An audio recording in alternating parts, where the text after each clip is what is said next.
Pongan su nombre y apellido en el nombre de Zoom para saber quiénes estamos acá, para poder cuidarnos también.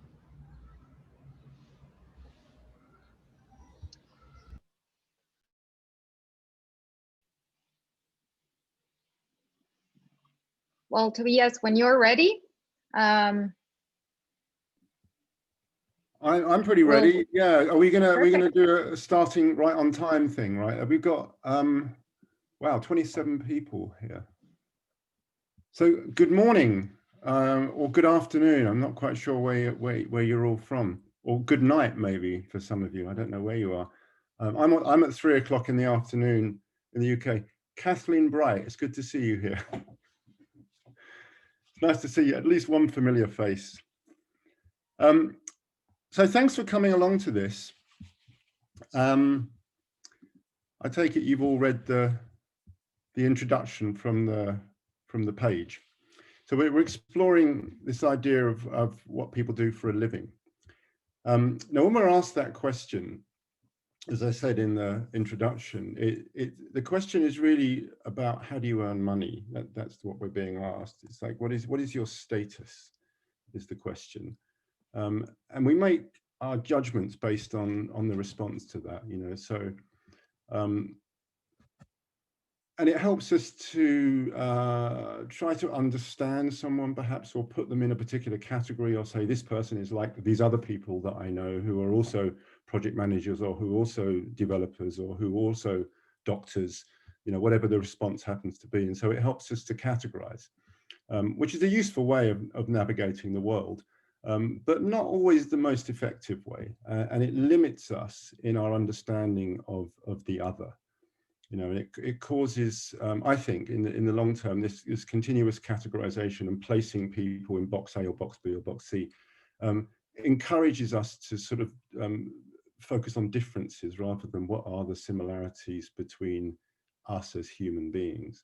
So when we get below some of those categories, we get an opportunity to think about who the other person really is. And so we're going to explore some areas of being human, essentially, which is sort of bypass the role or the job that we have. That's what we're going to be looking at today. The structure of this is going to be mostly breakouts. So I'm going to introduce some particular areas of conversation that I want you to have. The intent by the end of this is that you create for yourself a written statement about who you are. Your written statement about what you do for living, not for a living, but for living, statement of living. And you'll slowly emerge that through the conversations you have, and then we'll have some focus time at the end to complete it and to get some feedback from colleagues on that. The breakout rooms will be 4 to 5 people. I want them to be small enough so you each have a chance to talk and have some real conversation there.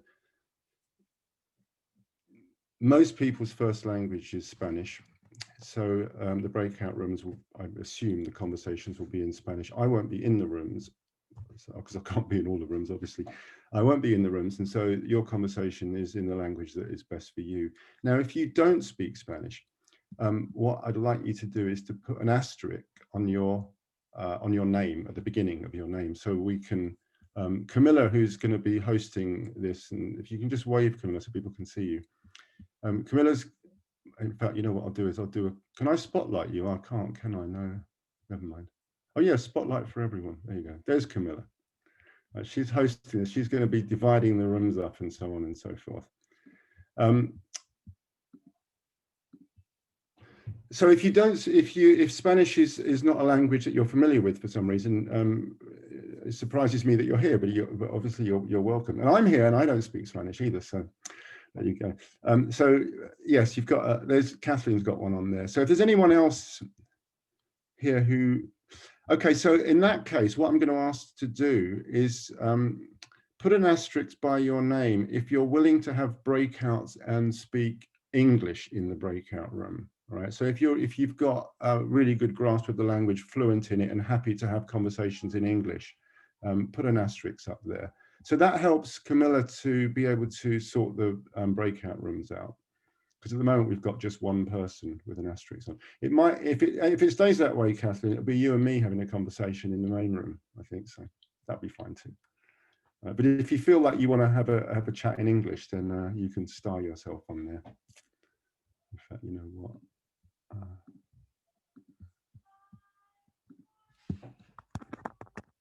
I'm putting a star on my name. So obviously, when you go into the breakout rooms, don't forget to unmute yourself. That would be good. And you're welcome to stay unmuted in the main room as well. There'll be an opportunity for us to have questions within the main sessions. Before we break out, there'll be some clarifying questions perhaps. And towards the end, we can do more of a kind of a Q&A type thing, if it feels necessary. We do have 2 hours for this session. Now, I don't know if it's going to take full 2 hours, and I'm wondering, and perhaps Camilla can help us out. Do people tend to take a break in the middle of a 2-hour session?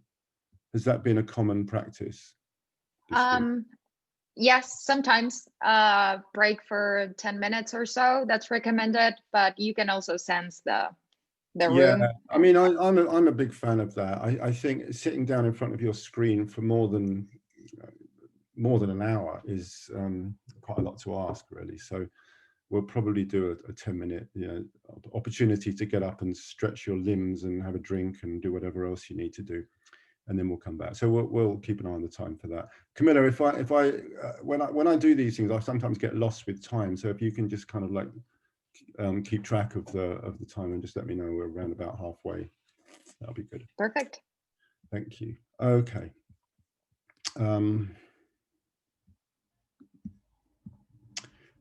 The first thing I'm going to ask you to do is we're going to go straight into a breakout room. Can you do 10 minutes on this? Well, actually, maybe 10 minutes is even too long. How about 6 minutes? Do a 6-minute breakout. And you're just going to go in with, rooms of 4 or 5. And you're going to just talk about why you're here. Okay, so if you haven't yet read the blurb on the website, it might be a good opportunity to read that aloud in the room or something like that and have a conversation about it. I think I can, there, that's the link I've just put into the chat window. So if you haven't read it yet, perhaps read it aloud together in there and just kind of get a sense of like, oh yeah, why are we here? What do we expect from this? What are our expectations from this? Coupled with what I've just talked about. And thank you for those people that have put stars on their names and are willing to chat in English. So Kathleen, looks like you've got a little posse there. All right, so you're good.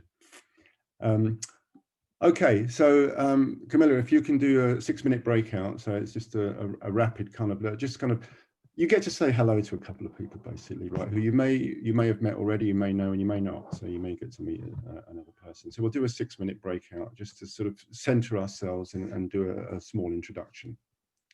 Thank you. Perfect. So now I'm opening the rooms.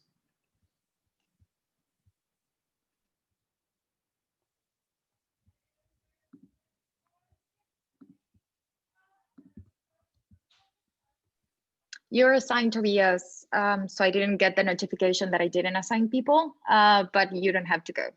Yeah, I can see that. Yeah, and there's right. We've got rooms of 5, 4. There is 3, one that is 3 people in room 3 and none in room 4. Yeah, I left that empty because some people dropped off. I have Octavio here, which I'm going to send to room 6. You can shuffle them up a bit, yeah. There's room of 2, 3, 2. Some people haven't joined or drop off. That always happens when we do breakout rooms. Why don't you move me into room 4? So if you come back a little early, there's a countdown going on to bring people back. Here they come, right? So it's a 60-second countdown at the end.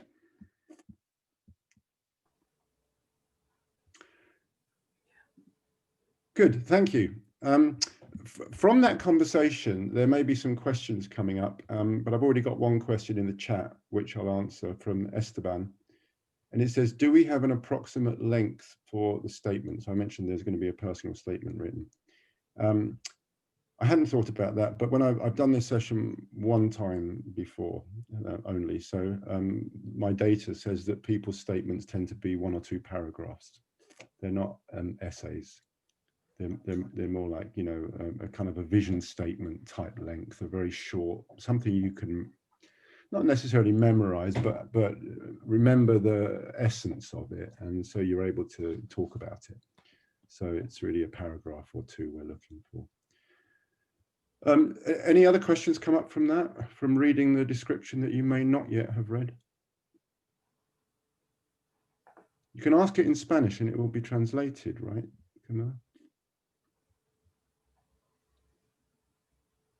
Okay.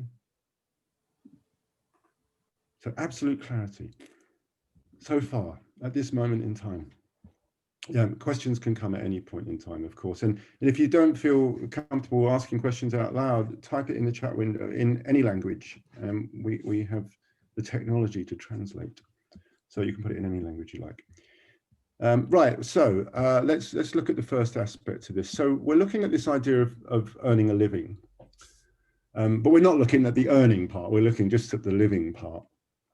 And what we do for a job really does identify us, to the extent when people become unemployed, it becomes almost a shameful thing, something that, you know, we don't really want to talk about unless we know it's happening to an awful lot of people, which is true of now, isn't it? And so, like on LinkedIn, this is a new thing that on LinkedIn that you probably wouldn't have seen and people wouldn't have been comfortable with, is to put the banner around your picture saying that you're looking for work.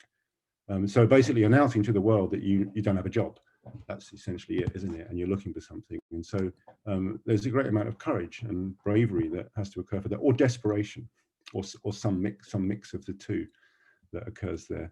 But under normal circumstances, it's not something we tend to talk about too much if we're not employed, or we feel a little bit sheepish if someone says, "What do you do for a living?" And you go, "Well, you know, I'm looking for work," is usually the response. If you're not working, "I'm looking for work," or "I'm between jobs," or "I'm taking a break." You know, to actually be unemployed is something that it's not something to be proud of, is it? We don't want to announce it too much. And it's a shame that the question is always focused on that. You know, I've had lots of different kinds of work in my life. I've been doing facilitation work for some years now, and I was doing facilitation work before I entered the software industry, and I became a software developer in my 30s, my late 30s, in fact, very late 30s. I became a software developer after having lots of other different jobs. But I never really had a career. That was the problem. You know, I always had lots of jobs, but never a career. Until I became a software developer, then it felt more like a career. And then I only did that for a few years, and then I moved back into facilitation, but working in the tech industry rather than with the helping professions where I was before. So I always balked when I was at dinner parties or in social events when people said, "What do you do?" Because there were long periods of my life where I wasn't working. I was unemployed, or I just had no idea what I was doing, or I was just kind of like, I was lost, kind of rebel without a cause kind of kid. And so when people asked me that question, I shuddered. You know, I didn't know how to answer it. And the people I was hanging out with would have an answer. They would say, "I'm a doctor," or "I'm training to be a lawyer," or, you know, "I'm something else, I'm a teacher." And they had these nice, neat labels they could just sort of package themselves with. And I never had that, and I felt awkward and uncomfortable with it. And so that's something it's quite meaningful to me, exploring this idea of what do you do for a living. And your experience may not be the same as mine, and for most people it isn't, you know, but for some it is. And for others it's like, well, I keep changing jobs, you know, I was doing this and now I'm doing that. Or we have these strange job titles like Agile coach, where people don't know what that means if they're not in our industry. You know, if you go and I don't know, the guy sweeping your street or something like that, he says, "Well, what do you do for a living?" You go, "I'm an Agile coach." Has no meaning, does it? Has absolutely no meaning. And so maybe there are better ways of asking questions to people rather than what do you do for a living. What is your job? You know, what is your job title? What is your role? I have trouble now. I said I've had trouble before. I still have trouble because what do? I'm a Scrum Master, or I'm a trainer, a facilitator. None of those terms quite work for me, and so I don't necessarily like to respond to those questions with a role. And I try and find clever answers to it. That only works temporarily. But I did have one good question once when I was in this event, and it was an event at Stanford University in California that I'd been invited to, and it was one of those moments when we all have them, don't we? Like the imposter syndrome kind of feeling. Like I was like, why am I here? And there were all these brilliant academics and entrepreneurs and stuff. It's Silicon Valley, right? So you can imagine. And I was dreading someone saying to me, "What do you do for a living?" I really was dreading it at that point. And I sat at this table with a couple of people, and one guy, I opened the conversation, and he said to me, "During daylight hours, what problem do you try to solve?" And I had this immense sort of relief in me because I could answer that question without having to give role names or job titles or anything like that. I could just, I said, I try to solve the problem of engagement in the workplace. And that opened us up into a conversation, right?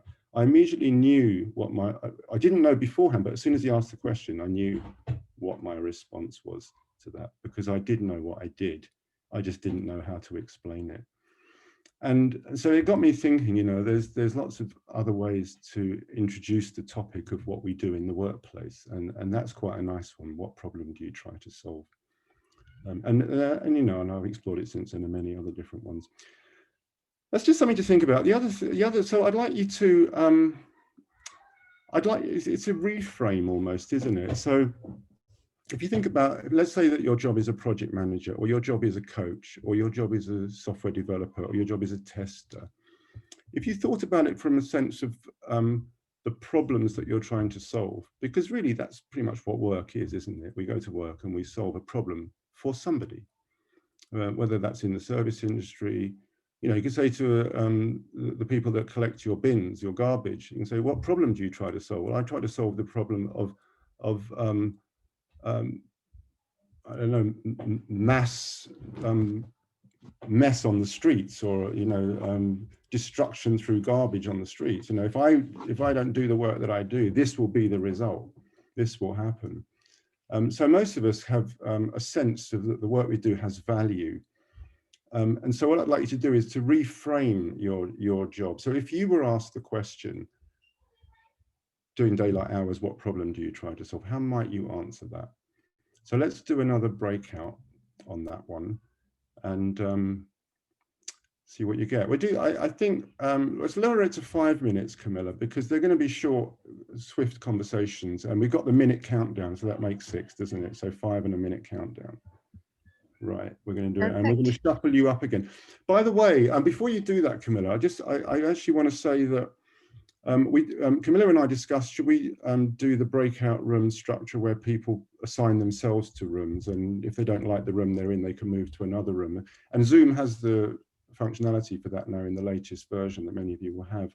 And I imagine that many of you are familiar with open space technology, where there's the one rule of open space is the law of 2 feet. The one law is the law of 2 feet, which says if you're not getting anything from the session, or you're not contributing to the session, to get up and leave the session, right? That's the law of 2 feet.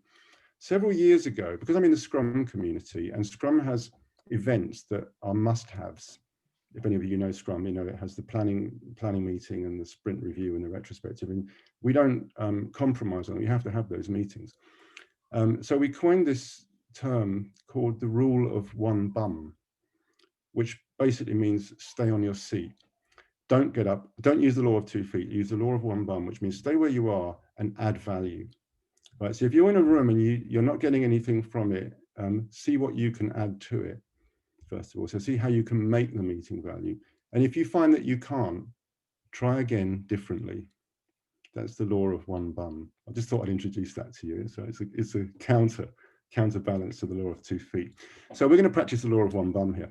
And they're only 5-minute rooms. You're going to find yourself in rooms with people you don't know, or you perhaps don't particularly want to to and see what value you can add in that 5 minutes.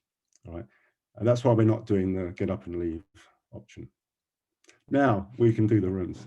Thanks, Camilla. Perfect. They're all set up. Cheers.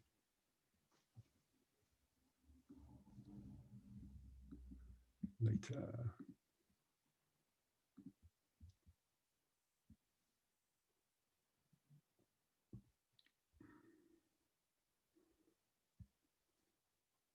Pleasure. Okay. Let's see how This, but it doesn't feel essential to me. So if there's anything anybody wants to say, feel free to just kind of like wave your hand or put the wave icon on there or type something into the chat window. If there's anything you want to feed back to the team, to the group as a whole. And Camilla, if you can keep an eye out for those hands, or not seeing anything. That's all right. You know, I wanted this session to be intimate conversation, essentially. It's not really a topic that lends itself well to very large kind of announcements in a group of this size. It is much more suited to meeting with 2 or 3 other people. But you will be changing as we'll go through this. You'll be working with different people. But ultimately, this is a session for you to work with yourself. So in a sense, the other people around you in your group are there to support you, and you can share ideas and bounce ideas off them. But ultimately, this is a personal session, essentially. So we're going to look at some aspects of what it is to just to be human, really. You know, if you could just indicate to me, are people familiar with Frederic Laloux's book, Reinventing? Is it called Reinventing? Or Reinventing Organizations, isn't it? Yeah, I would say reinventing work. Reinventing Organizations. Anyone familiar with that? A few nods. I'm not promoting that book by any means. I have to say there's a sort of parts of it I like and others not so much. But what I do like about it is the 3 principles that he teases out for an organization to be healthy, if you like, is for want of a better word. And some of them are familiar, some of those ideas are familiar to us in the Agile world, you know, self-organization, certainly. Of course, it's self-management. Self-management, by the way, is the term that the new Scrum Guide will be using rather than self-organization. So self-management is one of the principles that Laloux talked about. Emergent purpose is another one. In other words, don't be fixed in your purpose. Allow your purpose to change as the world changes around you, and develop it and build on it. And the third one is this idea of wholeness at work. The idea of coming into work as your whole self rather than just part of yourself. So in a way, this is what this exercise is around. It's beginning to explore that. One of the interesting things about online working is it's rather thrown us into that a little bit more than perhaps we wanted. So when we go into work, it's easy to sort of put on your work persona. You know, you're in the office, you wear office clothes, whatever that is in your context, and you leave the rest of you behind. You leave your family behind, you leave your dog behind, you leave your wardrobe behind. But now we're in this online world. We show up with some of that stuff, don't we? I mean, we're selective, of course, about where we point the camera to, and some people hide it through virtual backgrounds and stuff. But behind me, you can see clothing hanging up there. And if I lean aside there, you can see some books and a desk there and some pictures. And if you look at other people's windows, you see wardrobes and what do I see in these pictures? Bookshelves, pictures on the wall, you know, sort of various artifacts of their life, and people with children, and people with their cats and dogs. And so we begin to get a glimpse into the whole person, essentially, right? So it's not by design, it's just kind of accidental because of the nature of where we are right now. But personally, I love it. I find it, you know, I balked at the idea of doing online work, but this is one of the rewards for me. It's being able to peek into someone else's life. And I really enjoy that. I really like that. Nothing brings a smile more to my face than seeing someone's children come into the picture, or their animals, you know, and it kind of lightens it up a bit, doesn't it, really? And so So this is a little bit like bringing our whole selves to work. We are doing it, you know, just by the nature of this. We're at work and we're here, and our stuff is here too. I've done I won't do this today, but I have done exercises with people where I've asked them to rotate their camera around, you know, 90 degrees or even just, you know, 15 degrees or something, and then to have conversations with someone else about what they see in that picture. Because, you know, we tend to try and position it so we get the nice view, don't we? When you're in breakout rooms, you might want to play with that as well, but we won't do it as a whole group. But I want to explore some aspects of what it is to live. Let's use the word living. And I thought, well, what do we do in order to live? Well, we eat, don't we? That's the first thing that comes to my mind when we think about what do I do to stay alive. I eat and I sleep. So let's look at eating. So we're going to have a 5-minute conversation about how do you eat? That's the conversation this time. How do you eat? What do you eat? What is your diet like? You know, what do you indulge in? What do you control? You can talk about eating and drinking, in fact, both of those things. So another 5-minute conversation on that. And again, mix up the groups. And if you're willing to do English, put the star by your name so Camilla can put you in. Yeah, we have a lot more. We do. Oh, lovely. Good. Good. It mixes it up a bit, doesn't it? Okay, we're ready. Thank you.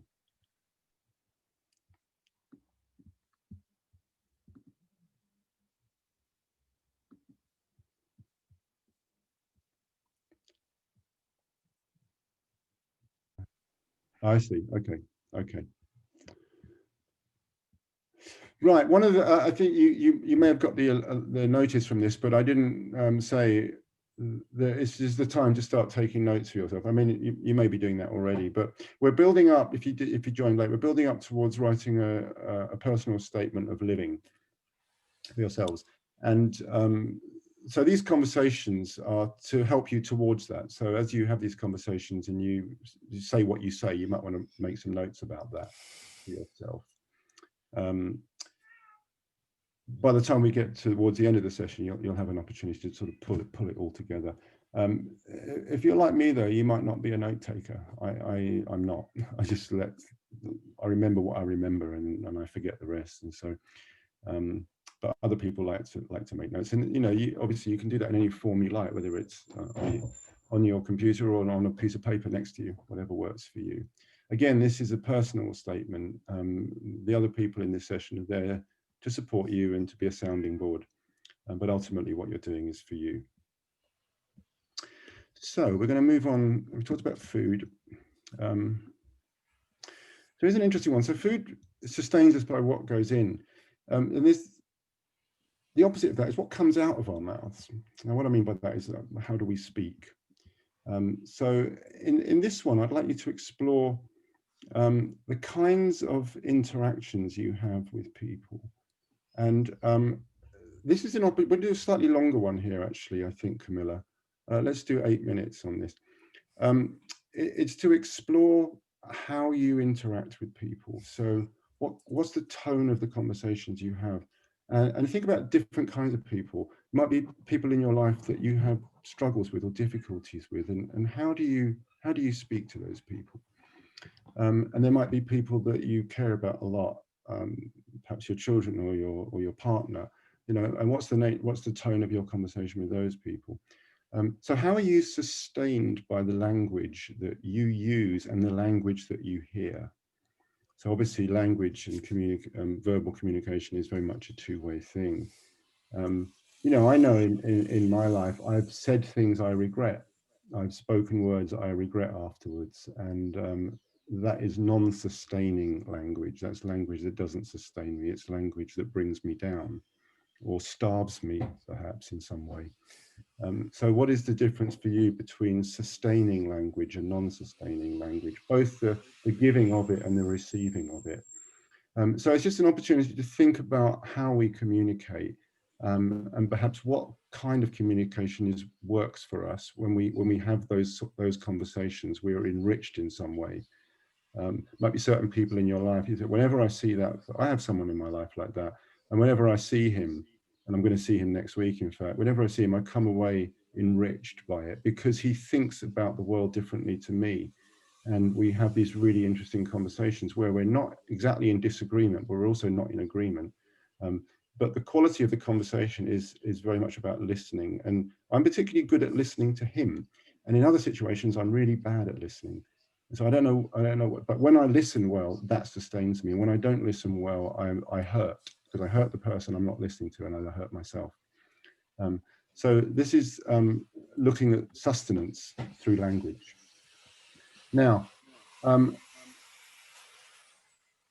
let's see if there's any questions. It's a bit of a strange one, I know. So if you've got any questions, you could type it into the window. Yeah, basically, if you're referring to, because we have routine, in my example, I have routine questions, routine conversations with people, and that's one type.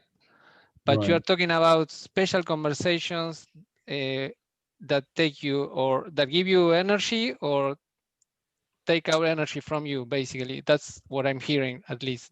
Yes, but I would also ask, what are the routine conversations? When you say you have routine conversations, what does that mean to you?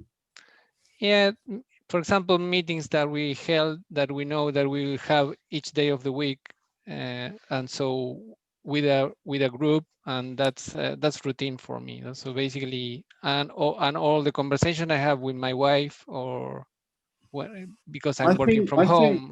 Whoever's in the group with Esteban will challenge those statements that you've just made, I hope. Okay, so what does it mean to have a routine conversation with your partner, or a routine conversation with your colleague?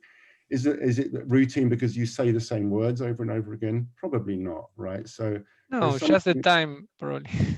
Yeah, well, I think it's just it's worth digging into a bit more, because I'm trying not to single out any particular kind of conversation. I gave some examples of meaningful conversations to me.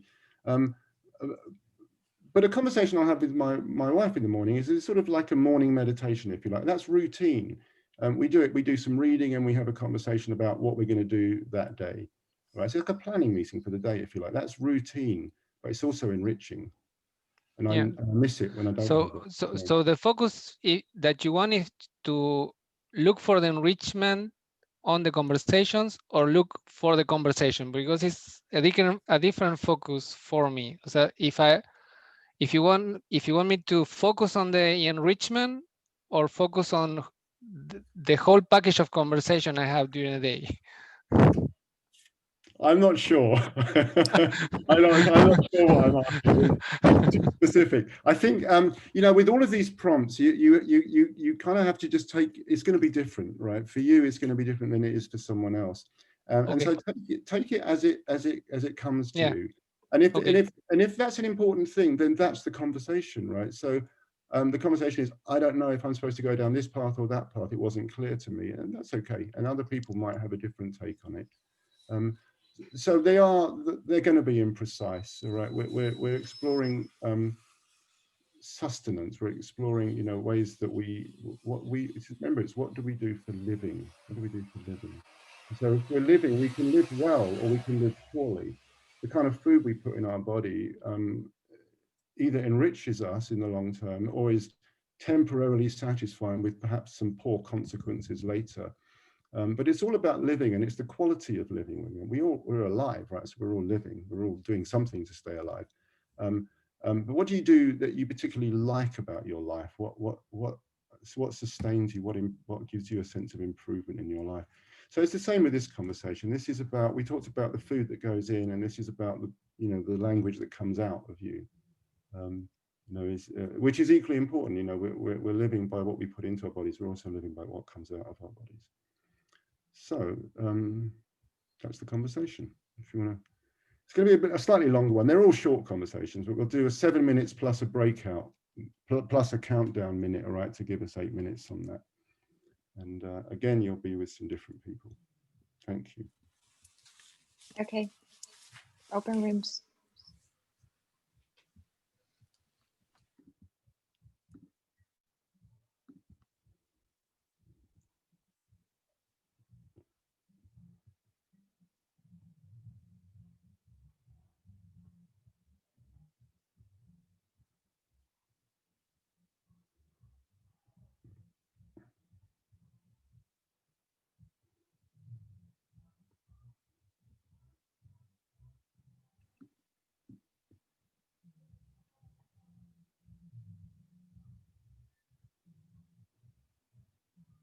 Cristian, no sé si te llegó a aparecer.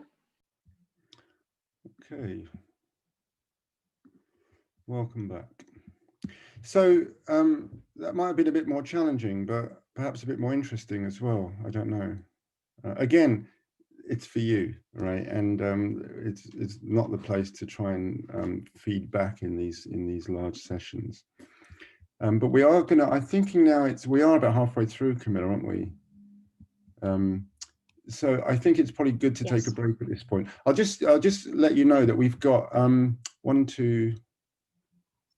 4 more of these to do, and then a finish wrap up thing at the end. So if we can come back at 7:15, let's take a 7. What would that be? Yeah, a 12-minute break. So back at 7:15, whatever hour you're on over there, over where you are, and just use that time. Actually, use that time to step away from the computer, if you would. I really advise it, because our brains actually wake up when we move. So we start moving around. Even if it's just getting up and stretching, your brain will wake up a little bit more, and so you'll come back fit and ready for action. Right, that's what I'm going to do. So I'll see you at 7:15. Thanks, everyone. You too, Camilla. Don't get stuck. Sí, no. Y 1:15, entonces. Perfecto. Thank you.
one's here.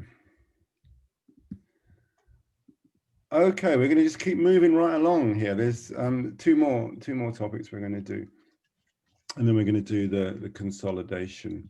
Now, the next one is community and family, and of course that could be broken down into separate conversations, because there's the people we're intimate with, the people we live with, and then there's the wider community, which is often includes additional family members, of course, but also our friends and other people we interact with in clubs and societies and neighborhoods and whatever else. So again, it's the same idea. It's like, who's your community? Who do you consider to be your community?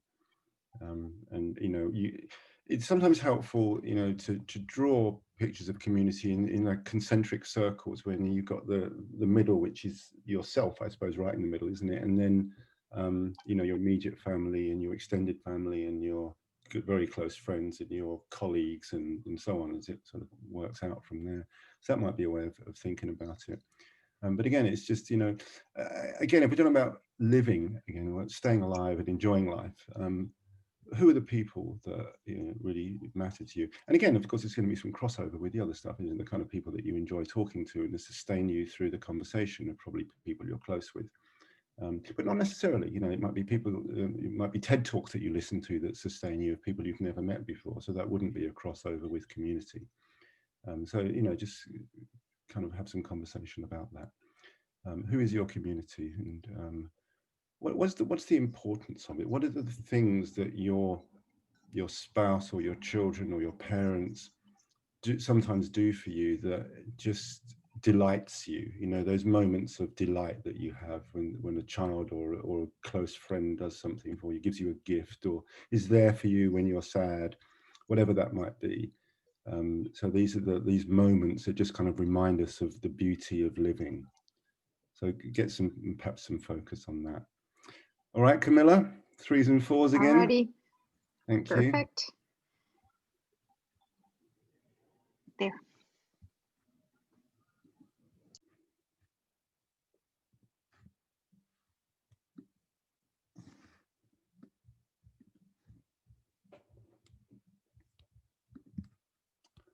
Okay, we've got one more to do. I'm going to post the list of all of them that we've done. These are that's the set of topics that we've talked about. And the last one is spirit, and to be taken however you like. So what do you do for your spiritual health? So we've looked at physical health, we've looked at mental health, mental and emotional health perhaps tied in. We're looking at spiritual health. Well, there might be spiritual and emotional as well. And for some of us that might be religion, and for others not. It might be some other form of spirit or spirituality or connectiveness or mindfulness or nature. What is it that sustains our spirit is the question here, which is clearly going to be different, not without overlap, of course, but there are particular things that we might focus on to nurture and sustain that part of ourselves and our lives. So that's the next conversation, and then we've done that, we'll come back and I'll brief for the last part. Okay, wait for the rooms. Perfect. Open. Thank you.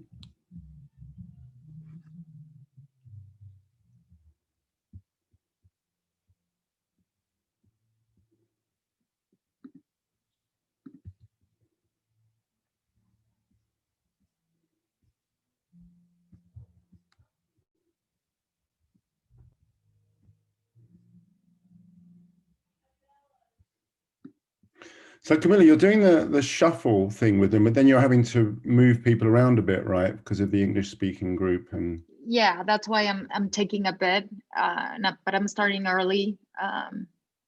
There is one room that is 2 people. I should move somebody. I don't want to be disruptive though. Oh yeah, you could move someone from the big group maybe. I'm gonna move somebody that I know, Yeah. who will be fine with me doing that. Let's see. Leonardo. Oh, he has to manually join though. He doesn't get put in there automatically, huh? Espero aquí entonces, ¿no? We are all here now. Okay, so hopefully you've taken some notes for yourself, or you've got some memories of the conversations you've had. What we're going to try and do now is to write your own statement about, we call it a statement of living. I'm loath to share any ones that people have done before, because I think that that will kind of bias it in some ways, but they're just sort of statements about self, you know. It's kind of a who are you from these contexts that we've just discussed, rather than thinking about when people say, what do you do? Actually, you know what, the other curious thing about the question, what do you do? It's a question about action, isn't it? Doing. It's a question about action, but we answer with nouns. We say, I am a. That's curious, isn't it? And what do you do? Well, I am a doctor. It doesn't tell me what you do. It tells me what your job title is. So it might be more interesting, you know, to think about the action of it. So perhaps when you write this statement, you might talk about it in terms of verbs, in terms of action that you do, rather than labels that you have. Not that they're bad, you know, the labels that you self-assign is absolutely fine. So you can, you know, just sort of I am a, or you start off by I am, or the way I navigate the world is thus, and then you describe it. And you can start it any way you want it, but you're really just kind of like pulling together some of the threads from these different conversations into a statement. And of course, write it in the language that is best suited to you. I think what you're going to do in this one, we're getting tight on time. I would like to come back and just sort of say goodbye before we go, but Camilla and I have just talked about this, and we're going to leave the rooms open until at least 5:30. So if you wanted to stick around and spend a bit more time on this, and we'll leave the rooms open for self-assignment, Camilla, right? So you can kind of like see who's in which room and go and join people that you've enjoyed having a conversation with, and you know, get a bit more feedback on this. You know, we're all agile people here, right? So we like to iterate on things. We like to do a first version and then improve it, and then improve it again, and then improve it again. So get something down. It doesn't, we're not looking for perfection. And when you come back, it'll be a quick one. When you come back, you might have something you want to share, and you might not want to share it. You might just say, yeah, I'm kind of halfway and I'll continue working on it. Or I'm done, I'm going to go off, and I might look at this again some other time. All right, so let's just take, wow, it's tight, isn't it? We'll just do the same 5 minutes. So actually, Camilla, if you can just put the rooms of 2 or 3 people now, so we're not looking for a great deal of conversation, just you know, maybe one other person in the room or 2 that you can just occasionally bounce an idea off. But otherwise, you're just quietly writing, and you're writing in the presence of at least one other person. And after the time is up, you'll come back and people will share them if they want to, and then we can look at opening up some self-assigned rooms. We'll say goodbye in general, and then Camilla's going to stick around. I'm going to stick around for a while. If you want to get into some conversation about this, then we can do that. All right, so it's a soft ending rather than a hard ending. All right, so rooms of 2 and 3, 5 minutes again. Thank you. Perfect. First draft.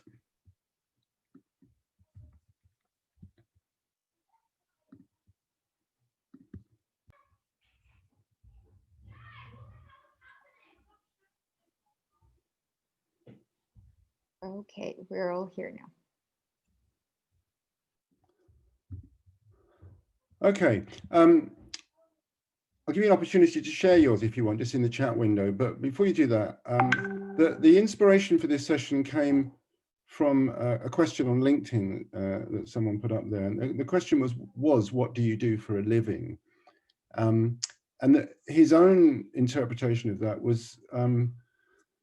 wasn't so much about what his job was, but how he helped people, like the support he gave, the money he made companies. You know, I netted this much money for this company from this investment and this time.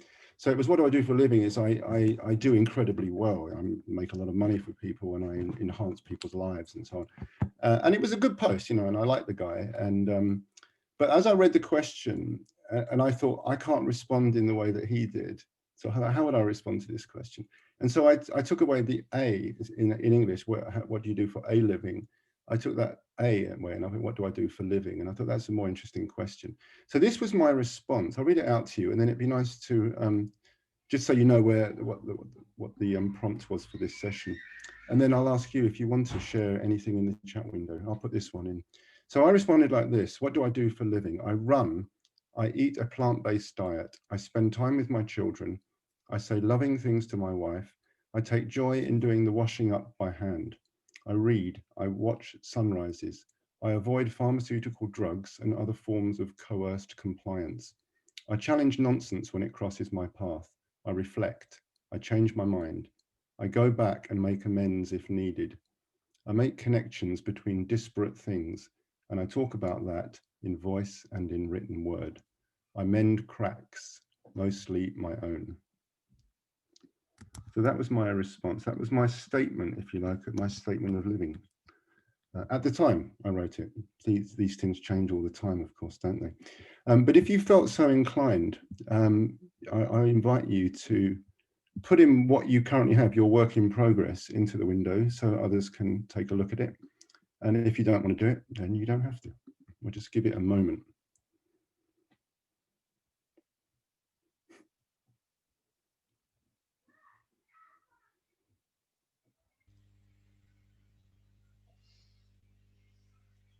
Thank you, Dermot.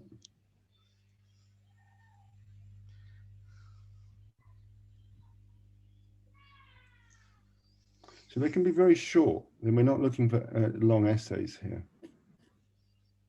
I'll share the shortest one.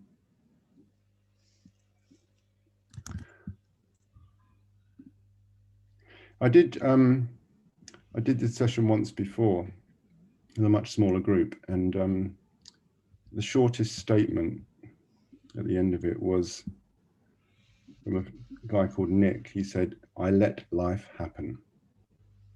So 4 words. That was his statement of living. That's how he lives. So how he lives and how he wants other people to think about how he lives. I let things happen.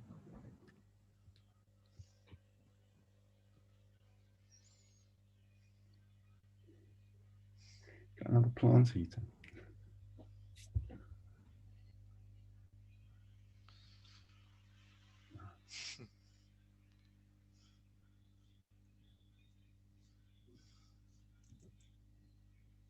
So you see, there's different ways of responding. Thanks to those who shared. And if you, again, this is intended to be something that's just for you, and you share it with those people that you want to share it with, if at all.